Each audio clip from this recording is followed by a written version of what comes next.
All right, this time around I'm going to focus on every visible defect on the car that I can point out for you. They may not jump out at you in the photos, but there certainly is wear and tear on the car. Starting with just basic rock chips around the front. Here and here, across the front of the lid line. There's a little scratch. This might actually buff out. I haven't tried to. There. Bumper has some rock chips on it.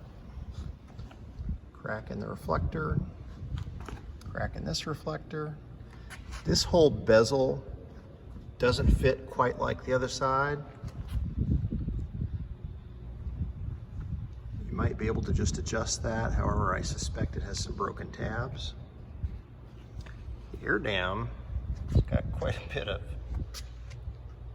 paint damage to it. Fog light's definitely worn on this side, and the other one's actually in worse shape. It wasn't actually until I was taking the pictures that I realized that the housing on this fog light is torn. Might be better off to just remove those and find a new pair. And the fog lights don't actually work. It's one of the few things on the car. The clock and the fog lights do not work. And the exterior temperature gauge is hopelessly high. Of course, it's in Celsius, so I never know what it's saying. But when I do the math, I understand it's quite a bit higher than actual. But it does operate. Just rock chips around the edges here.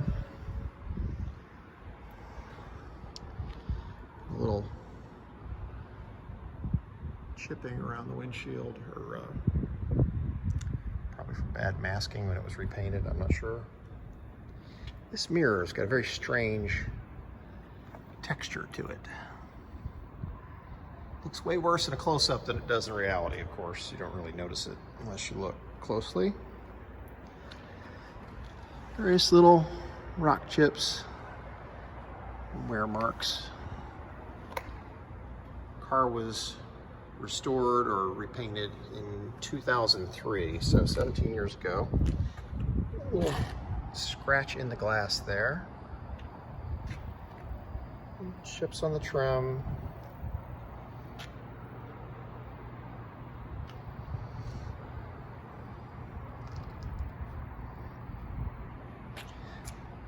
Pretty sure that would buff out, and almost positive that one would. This car, since I've owned it, has been washed, but that is it. Have not buffed on it at all, have not applied any wax. It's been in my garage. Got a little Audi dent right there. Tried to capture it in the photos. A lot easier to see here in the video. PDR guy might be able to help that. Again, the car is factory intercooled. This was a Canadian market car from new.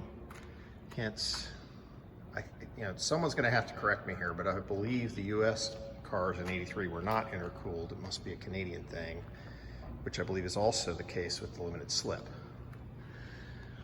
Oh, and on the taillight here we got a tiny little corner missing out of the amber. I will say the backup lights, when you wash it, do get water in them, but they dry out quickly. A little ding. I can't even find it right there.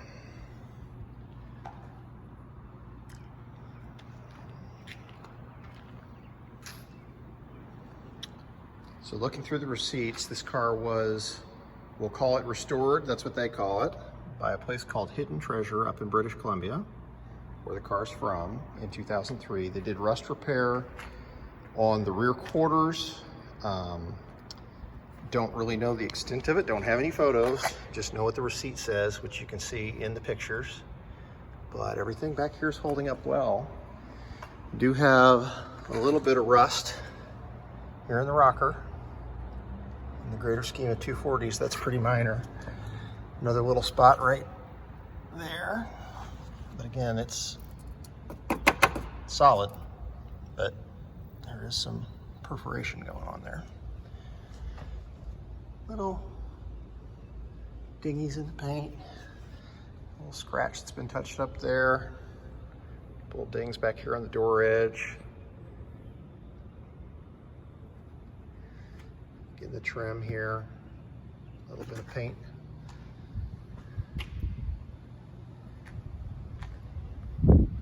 This mirror is slightly discolored, but does not have the strange texture of the driver's side. And then the windshield surround.